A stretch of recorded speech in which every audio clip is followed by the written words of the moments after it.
नमस्कार, वब दुनिया की फटाफट बुलेटिन में आप सभी का स्वागत है और नजर डालेंगे आज के खास खबरों पर। यूपी की योगी सरकार में मंत्री ओम प्रकाश राजभर का दावा, बिहार में बनेगी लालू यादव के बेटे तेजस्वी यादव की सरकार, पिछले चुनावों के आंकड़े के आधार पर राजभर ने भविष्यवाणी की है।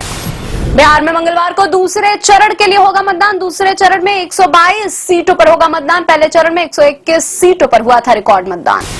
जम्मू कश्मीर और फरीदाबाद पुलिस की संयुक्त कार्रवाई में अल-फलाह यूनिवर्सिटी के डॉक्टर मुजम्मिल को गिरफ्तार किया गया। उसकी निशानदेही पर पुलिस को एक जगह से 360 kilo ammonia nitrate, king crow assault rifle, pistol, magazine और टाइमर बरामद हुए। दूसरी जगह छापेमारी में 2568 किलो विस्फोटक बरामद किया गया।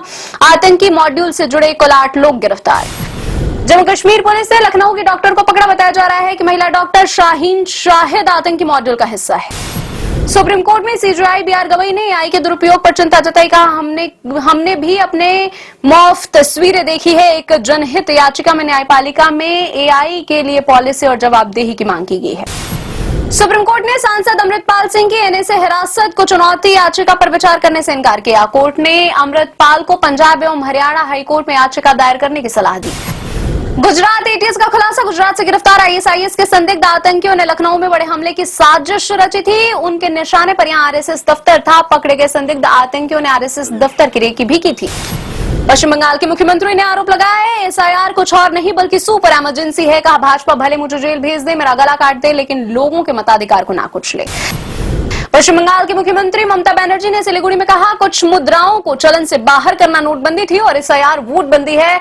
केंद्र सरकार एसआईआर के नाम पर लोगों का उत्पीड़न कर रही है। निर्वाचन आयोग को तत्काल इस प्रक्रिया को रोकना चाहिए।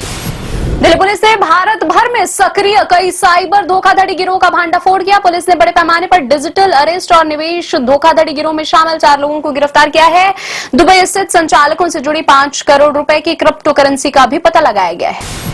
मुख्यमंत्री योगी आदित्यनाथ ने सोमवार को गोरखपुर से राष्ट्रीय एकता पदयात्रा की शुरुआत की। इस दौरान योगी ने कहा, अब देश में कोई दूसरा जिन्ना पैदा नहीं होने देना है। अगर जिन्ना पैदा होगा तो उसे दफन करना होगा।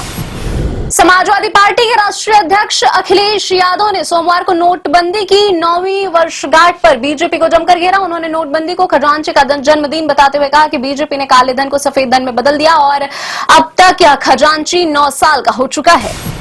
श्रीलंकाई नौसेना ने अंतर्राष्ट्रीय समुद्री सीमा पार करने पर तमिलनाडु के 14 भारतीय मछुआरों को पकड़े। मछुआरे शनिवार शाम 8 नवंबर को मयिलादुथुराई जिले के थामगंबाड़ी समुद्र में उतरे हुए थे।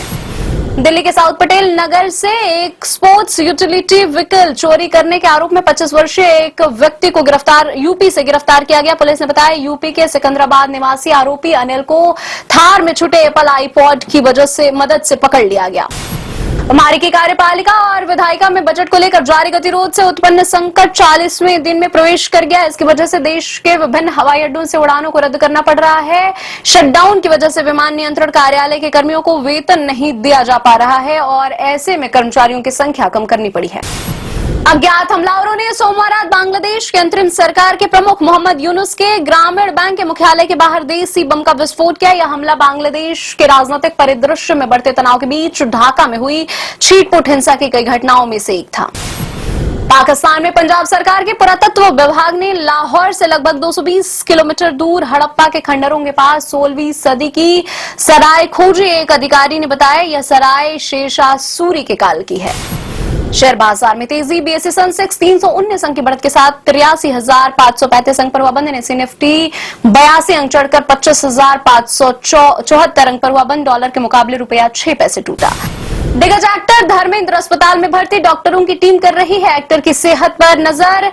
आईसीयू से वेंटिलेटर पर शिफ्ट करने की आ रही हैं खबरें। धर्मेंद्र के परिवार और अस्पताल की तरफ से अभी तक कोई आधिकारिक जानकारी सामने नहीं आई है।